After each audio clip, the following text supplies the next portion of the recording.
Hi everyone, good to be on Be Better Golf with Brendan.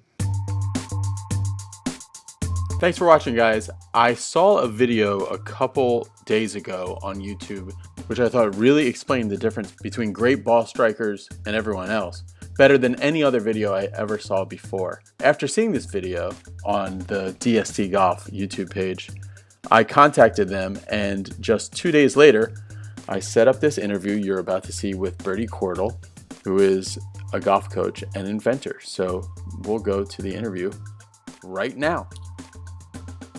My background is that I played professional golf on the Challenge Tour in the mid-90s, and then sadly, through ill health, basically got taken out of the sport competitively, but picked it back up again about, probably about 12 years ago, and started playing socially, and then became fascinated with the best ball strikers throughout history. And I thought, well, if I can't score as well as I used to be able to, because I'm not playing as regularly, I can at least focus on becoming a better ball striker. So I thought, well, what can we do as golfers to strike the ball better? So I sort of thought, well, we've got to copy the best in the business. And that those guys who I studied were Ben Hogan, Lee Trevino, Mo Norman, and a guy called George Knudsen. And they all had massively different swings. But the common denominator that they all had was that they had lag tension. So they all had massively different swings, but the point of impact, they all looked exactly the same. So I wanted to understand what lag tension was and build a golf club, which is now on the market and marketed as the Dst Compressor, with a curved shaft. And it also has a little line on the hosel, which is called the impact line. And if you point that line at your eyes, then it kind of forces your hands into a very pronounced forwards position. And that's the position that we need to replicate at impact in order to control the club face when a golfer hits the ball. So that's the reason why I kind of focus on impact, because it's the bit that the ball understands, right? The reason that I really had a burning desire to talk to Bertie today was because you see a lot of different videos and books and articles and things about the secret of golf, and somebody's like, hey, here's the secret of golf, and I've heard dozens of different things. But from my opinion anyway, this video that Bertie's company put together really encapsulates what I think is the closest thing to the secret to golf. Now, there's maybe 100,000 different opinions on how to do this, but having this clear idea to, okay, what do you have to do to be able to control and know where the golf ball is going to go? So basically, this was footage of me with a very, very high frame rate camera with a very expensive sensor, taking film of, I think, 450 golfers at a Pro-Am event in Cornwall. Mm-hmm. And sadly, 96% of the golfers that we videoed over a period of 3 days, released the club too early before they hit the ball, which basically means that they lost control of the club head before they hit the ball. And I know that because it's just plain physics. If the golf shaft reaches an extension or passes an extension of the lead forearm on the downswing before the ball has been struck, then the golfer has no option but to control the club with their arms and their wrists and hands only going into impact. And so that's something which basically a lot of golfers do. Golf is not an intuitive sport. It's counterintuitive. So this is just footage showing and explaining what essentially, as golfers, we all do in an attempt to get the ball airborne. We sit back on our right foot, on our back foot if we're right-handed golfers, and try and get the club head to go under the ball by sort of flipping at it and scooping at the ball. And that basically means that our low point in the club head arc happens at or before the ball, which basically means that we're not striking the ball solidly with any compression. And if you compare that to the best golfers in the world, and there were a couple of these guys, former European Tour players and Ryder Cup players playing in this event, as you're showing now. I think that's Peter Baker, who was a former Ryder Cup player.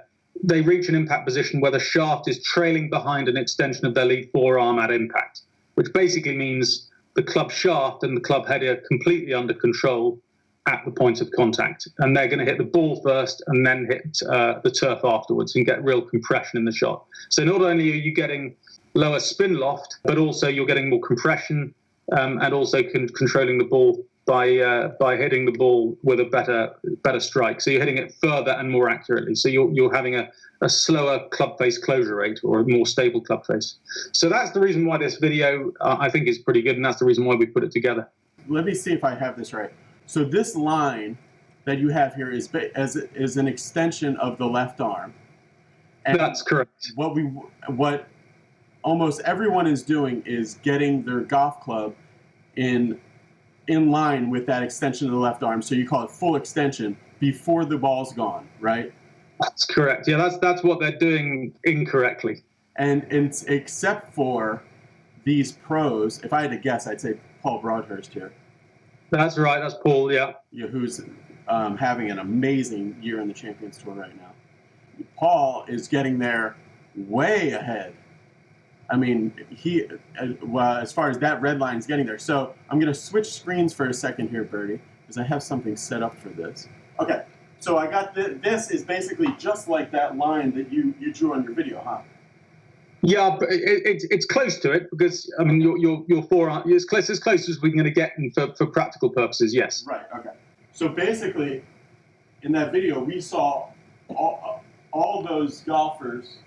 96% of them or so were going like this, and then at some point these two things were lining up, and then before impact, correct? Yes. Right, and then those pros, we saw this line here was at the ball, and then the club was there, and that's correct. Two things lined up, boom, and then somewhere after impact, usually. Yeah. About here. So that basically means that the guys who are doing it correctly had lag tension at impact. So that's and lag tension basically is the critical element here, because it basically means you control the club face until after the ball has been struck. We also have this very cool video that you keyed me into about something they were using in your part of the world about 1,000 years ago to kill each other. Called a trebuchet. This is a slow motion of a trebuchet, which is basically like a better catapult. So tell me what you see as we go through this video, Bertie, and how this relates to what we saw the I guess it would be the pros doing. Yeah. So basically, the trebuchet has lag tension at the point of release. So when the sling is releasing its sort of a missile or stone or whatever it is, you want to have lag tension. So it's under an accelerating force, and it's under lag tension, which basically means you're controlling the point of release. So basically that means that the release is happening when the string hasn't overtaken the arm of the trebuchet. So the release point is happening about there. If you freeze frame it there, that's when the release is happening. And that's very similar to what a golfer who plays golf correctly, in other words, we were looking at Paul Broadhurst and Peter Baker, they are making contact when the shaft is still trailing behind an extension of their lead forearm. So now we have the trebuchet on one side, and if we can use our imaginations and flip it upside down. Exactly that. And then we have Paul over here. If I go through Paul's motion, how the club head is not overtaking his left arm, and here on the trebuchet we can see how the string, which would be the golf shaft, I guess, is not overtaking the stiff wooden arm. What's interesting here, Brendan, is that if you did delay the release of the stone on the trebuchet machine, the accuracy and the distance that the trebuchet throws the stone becomes highly sensitive if the string or the rope or the sling releases close to or after the point of full extension when the string's aligned with the arm. And that basically is true in golf. If you reach full extension before impact, then basically you're highly dependent upon the wrists and hands squaring the club face up, which means in golf that you're going to have varying degrees, shot after shot, of loft on the club, and the club face closure rate is very difficult to control, and it's very sensitive. So that's the reason why with high handicap golfers and normal club golfers, you see a vast array of shots when the swing looks pretty similar. But you think, well, why have I hit that high right 1 minute and low left the next minute? And the answer is it's because it's all to do with micro adjustments in their wrists and hands that is controlling the club face. Whereas if you have a slower club face closure rate and you reach full extension after impact, the club face becomes so stable, so your miss becomes so much smaller. So it's sort of like that old adage, aim small, miss small. You become so much more accurate whilst having a tremendous amount more power, latent power in the golf swing. So that's the similarity between the raw physics that a trebuchet machine has and the mechanics of a golfer. Why is it so hard to control the golf club if you have your impact after full extension? So this yellow line is full extension. This guy is hitting it well. So basically, it's all. So I have another video, Brendan, I think on my website DST Golf, where I demonstrate this by pulling a weight with a piece of rope, and basically I'm dragging the weight with my left arm and my hands, and it's easy to drag when I've got tension in the rope, and it's very difficult to drag the stone by flicking it with my wrists and hands. And that video basically explains the reason why it's easy to control something when you've got lag tension, because you're physically controlling it with pressure down the sling or down the club shaft. And if there is no pressure, then you're controlling it with a flick or a flip, and that's something which is dependent upon each shot, and that's really, really inconsistent. So what is it about hitting a golf ball, Bertie, that kind of destroys all of our natural athletic impulses? As far as if I just give anyone a wooden stick, right, and I say, hey, go take this stick and hit it into that tree stump as hard as you possibly can, you're going to see things that look almost exactly like that trebuchet.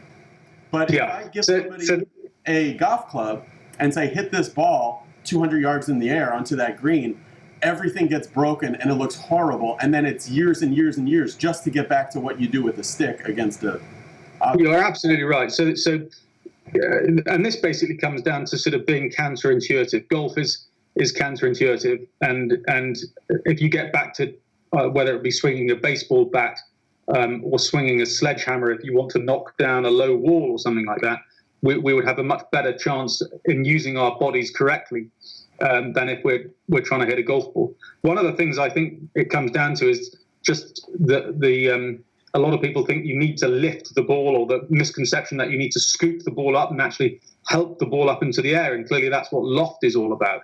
So that's exactly what most people do there, Brendan, when they kind of keep their weight central in their stance or on the back foot and try and, in an attempt to get the ball up in the air, they try and release early and scoop the ball up into the air, and nothing could be more damaging in the golf movement than that alone.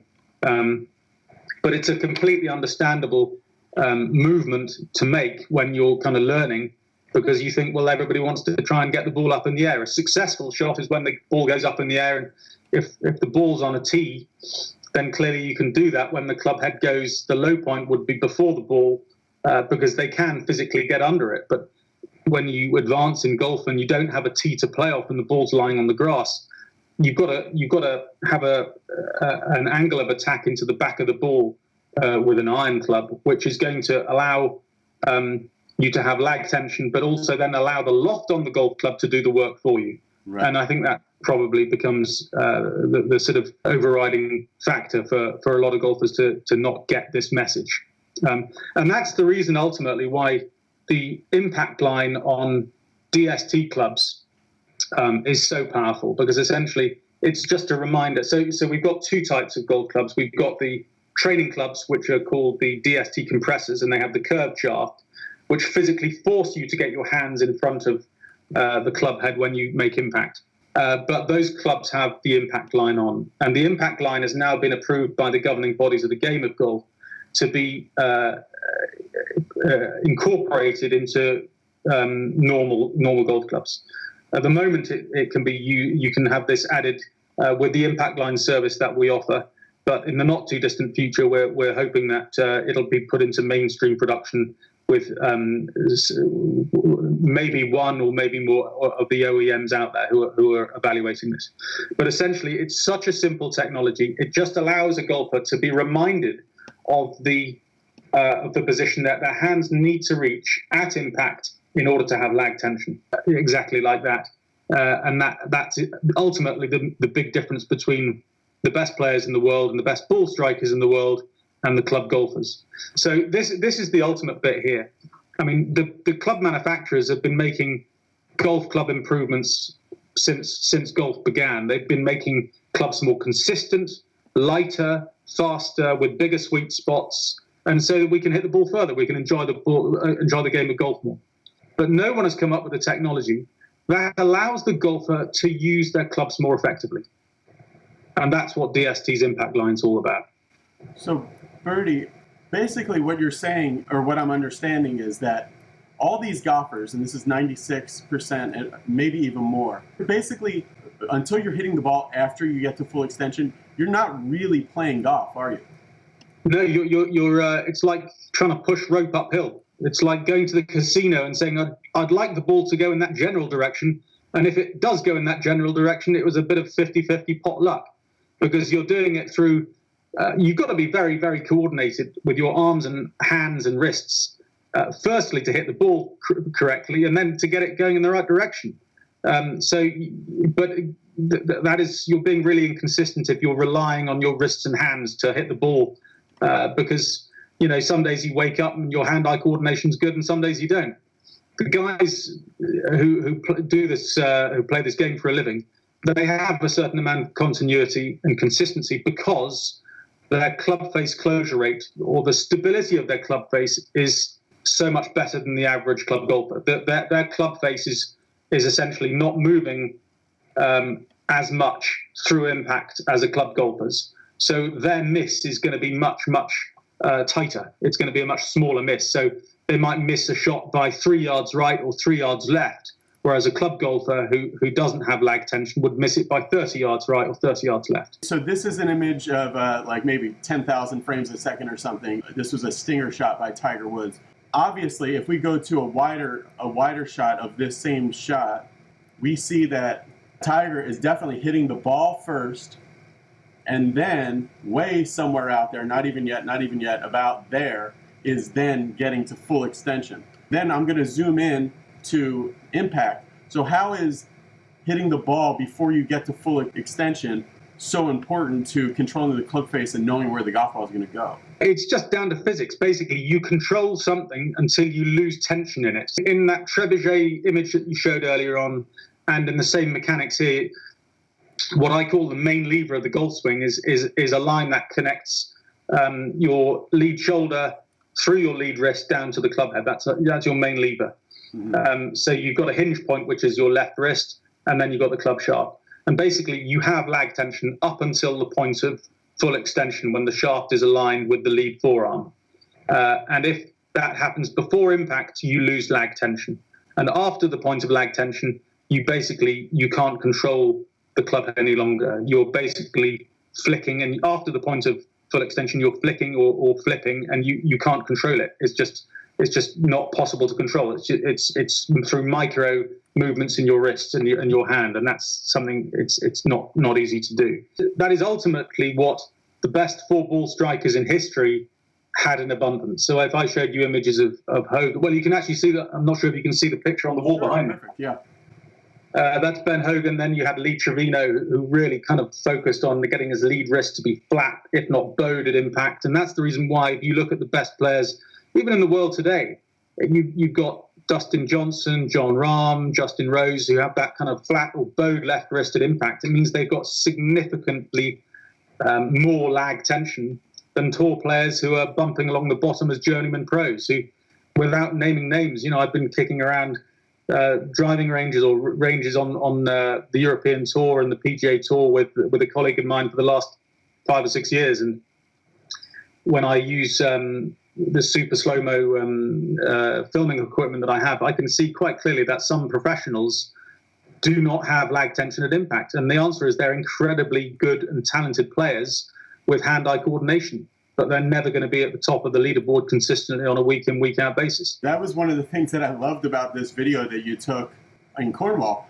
was that some of these, I was thinking like, oh, because as you're watching it go through, like I was thinking, wow, this guy's really good. But then you would still give him the X. So let me try to find on here, you have written, so here's one that says pro. We'll keep this pro anonymous, obviously. But Yeah. so here we can see, this is a pro, and this I think would be pretty close to what I have going on. So we can see that red line, that is only just a few inches. He's at full extension, that's clear. He's at full extension, and then now from full extension into the ball, Bertie, tell me what you think is going on. Yeah, so from the point of full extension into impact, he's completely reliant on his wrist and hands hitting the golf ball. So actually, from halfway down the downswing, he's in an optimal position. He's got his weight into his lead side. He's looking like he's rotating his lead hip out of the way. But instead of kind of just holding the angle, he dumps it and uses his wrists and hands to scoop the ball up. And he's losing all of the control of the golf club before he's made contact with the ball. So the impact on the flight characteristics that you'd see with this player is that you'd probably hit a higher than normal ball flight, and his dispersion downrange wouldn't be particularly good because he'd be too dependent upon inconsistent, fast-moving, twitchy muscles like the wrists and hands through impact. There's only really a handful of players, maybe more than a handful of players these days, maybe, I don't know, 25, 30, 40 players in the world who have lag tension really well and knuckle down, and they're the best players in the world, and they're the best players in the world for a reason, because they're just super consistent. Their delivery of the club head into impact, whether it be with a driver or with a wedge, means that they can control the club face until after the ball has been struck, which means at the point of contact, the directions that the golfer is imparting to the golf ball are really consistent. Brendan, what I'll do is I'll send you an image of Brooks Koepka and Dustin Johnson at impact with a driver, and also Cameron Champ, the guy who's just got his tour card, top 25 player in the world, or top 25 player on the web.com tour. Right. He's also, as you'll no doubt know, I mean, he hits the ball phenomenal distances, like 349 average distance with his driver. He's got phenomenal amounts of lag tension, and his position at impact is so delayed, it's so late, that the control he gets is the reason why he's so straight and long. And the same with Dustin Johnson and Brooks Koepka and all the guys who are hitting it out of sight these days. So not only are you benefiting from a club head that's under control, but because of the lag you get, you've also got incredible amounts of distance. Okay, so here's Dustin at impact. There you are, on the right there. That's pretty good, isn't it? Oh, yeah.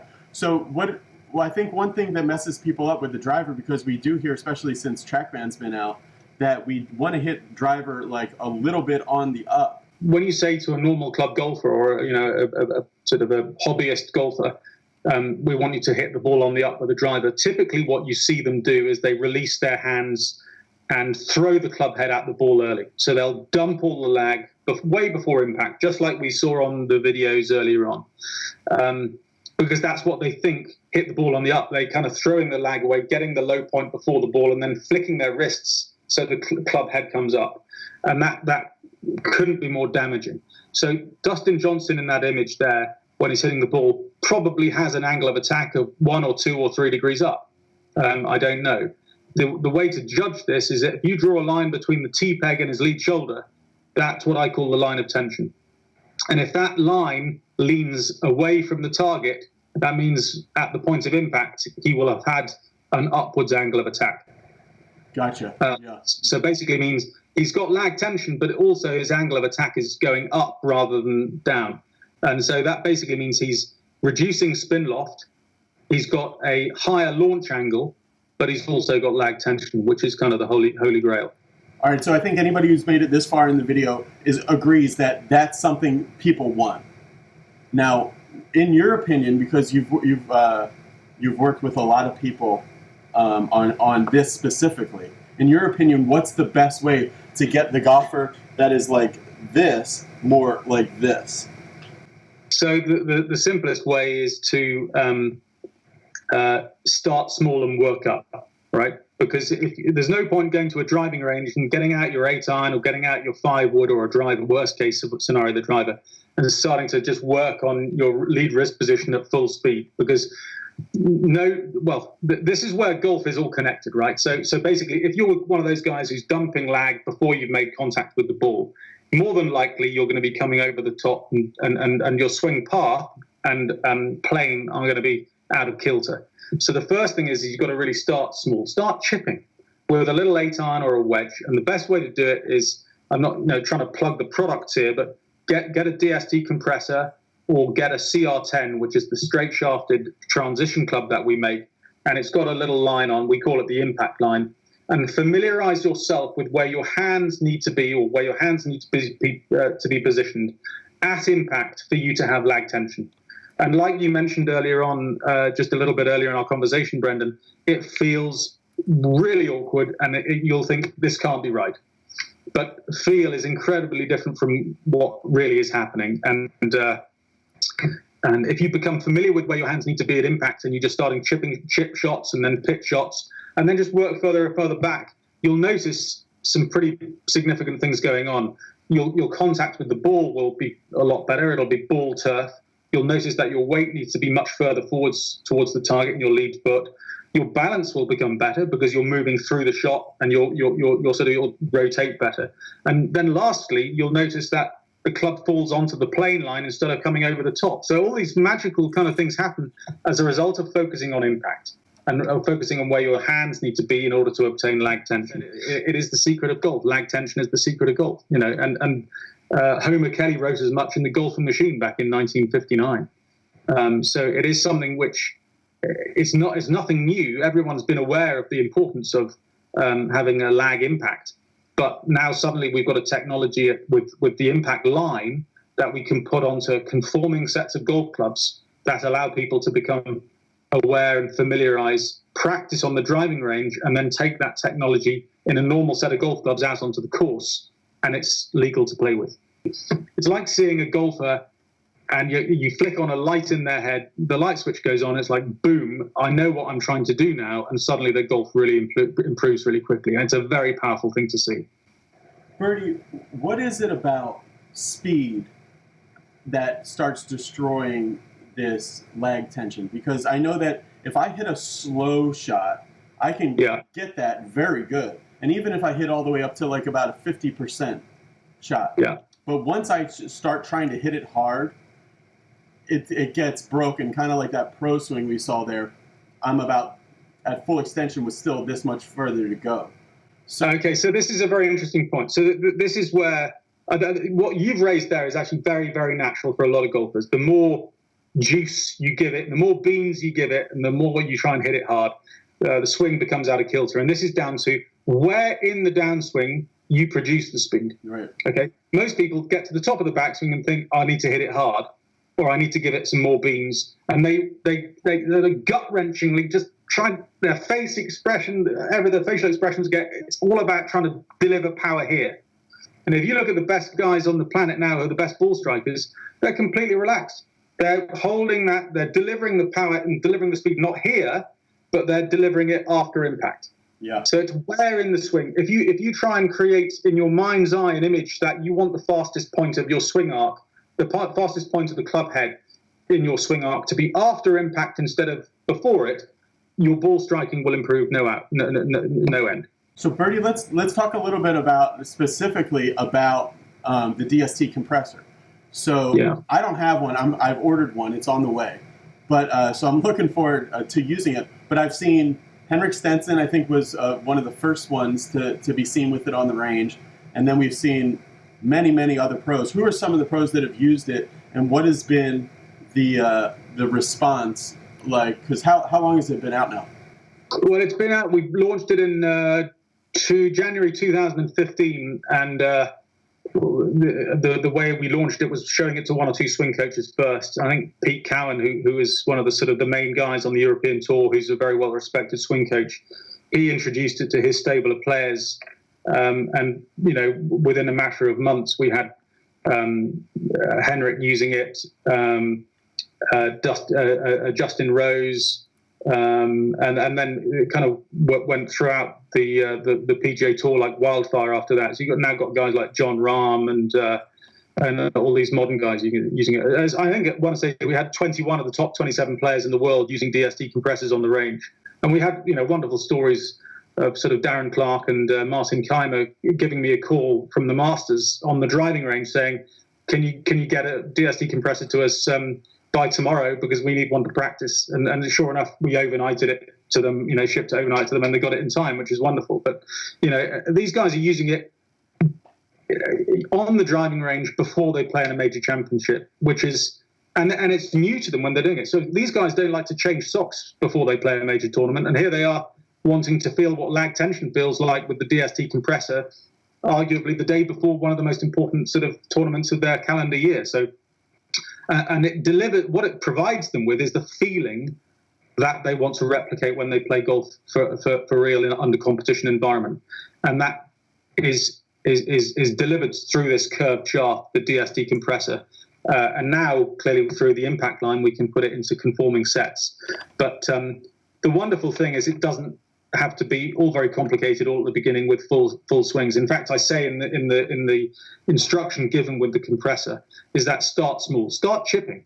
Learn what it feels like to have your weight on your lead foot and your hands leading the club face through the ball, and just it feels so different. It feels so in control, and you'll feel the power in the strike as well. And when that's sort of elongated, and you go slowly back, and you're using body weight and your levers in the correct sequence, you suddenly realize you don't have to try and hit the ball just goes. Yeah, the thing that I like about it is that because golf is so counterintuitive, and sometimes you need to think totally backwards things to get what you want to happen. Like, I'm obsessed with this because this is a painting I made years ago, if you can see. Yeah. So here, like, I've always tried so hard to have, you can see just like we see, and this is... You can see what's going on there, Brendan, yeah. Right, you can see, that's what I want. And I was desperate to have that. But when I was trying to hold that angle, it would get more and more flipped out. Actually, One of the things that helped me was when I was at the top, I was trying to throw it as hard as I could. And that would actually get me more like that, which is one of the counterintuitive things where you never know what it's going to be to make somebody change for them.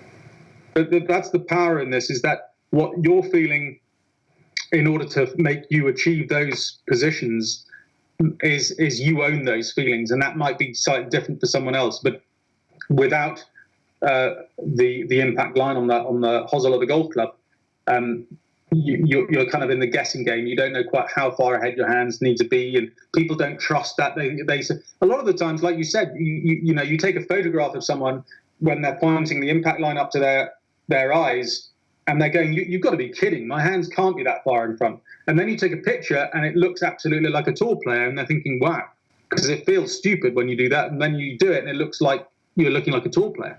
Okay, great. So Be Better Golfers, I talked to Bertie about getting a discount code, which we're going to figure out. And by the time this video goes up, I'll put a little title that'll be right here or so. A promo code for Be Better Golfers. And so I'll put what it is and also what the discount is right here. So if you guys are interested in trying one of these. Final question, Bertie. Have any... what do you call the impact line? Is that just called the DST impact line, sir? DST impact line, yes. So this is a new service, and at the moment we're offering it clearly as a service to golfers over in Europe. But at the moment, it's kind of where physically our workshop is. But we do offer the service to golfers who send us their clubs. We laser the impact line into the golf clubs, and then we'll send it back. So whatever golf clubs you currently use, we can retrofit them with the impact line and then have it in your own clubs. But as I was saying earlier, it's something that in the not too distant future I envisage an OEM to be putting into major manufacturing in the not too distant future. So when you buy your set of golf clubs, your next custom fit set of golf clubs, they will arguably have the DST impact line already in there. That's cool. And then are there any playing pros that have had this etched into their clubs yet, or are you talking to anybody about that? Yeah, I can't, because of the players' contracts and things like that, I can't say about that. But all I can say is that some players had a second set made up because they're under contract not to amend their existing clubs. So it's an area which is I can't really go into. But yes, there's a number of golfers, tour players who have already got sets with the impact line on. Yeah. Finally, tell me like a little anecdote about somebody who's used either the impact line or the DST compressor, because the area of Be Better golfers are people that have been playing golf for a long time and feel like they've plateaued. So tell me a little anecdote about somebody that's really broken their plateau and gotten to another level by using these clubs. Well, so I mean, we've got examples from tour players. I won't name names here, but I've got examples of tour players who are sort of like journeyman tour players who then, I don't want to advocate this because I think coaches are vastly important people, but this particular player found that his coach really wasn't working for him at the time, and he just focused on using the DST compressor, and his results started to improve. And he kept his tour card, which was something that he was struggling with, and now he's kind of using the impact line on all his clubs, and that's kind of a wonderful story at the top end of the game. But equally at the other end, you've got new sort of beginners coming into the game who rely on that kind of lean back flip wrists in an attempt to get the ball up in the air, have absolutely disastrous results, sculling the ball through the green half the time. They use the DST compressor and then they suddenly have this light bulb moment that, oh, I know now what I'm trying to achieve. And sort of stories of handicaps coming tumbling down from 20s into sort of like single figures and stuff like that. So that's something that we're pretty common and familiar with seeing here at DST Golf. People who make golf clubs, right, design a loft on the golf club. So let's call a 6-iron 30 degrees, right? So the designer of the golf club doesn't necessarily want you to hit the golf club with 30 degrees on. That's just the loft that the club is made.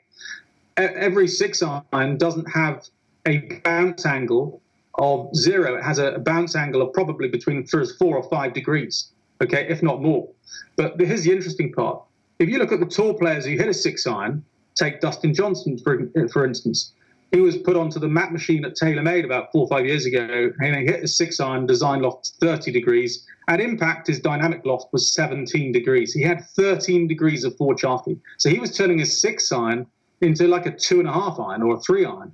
Okay, so he did that for 2 reasons. Number one, he's got control because he's got lag tension. The other thing, he's hitting the ball a lot further. So if you want to have control and distance, have lag tension. All right, guys, thanks for watching. You guys can, if you do a YouTube search for DST Golf, you'll see Bertie's YouTube channel. They have a lot of cool instruction on there and info about the products. Or you can go, there's a link below to go to, what's the website?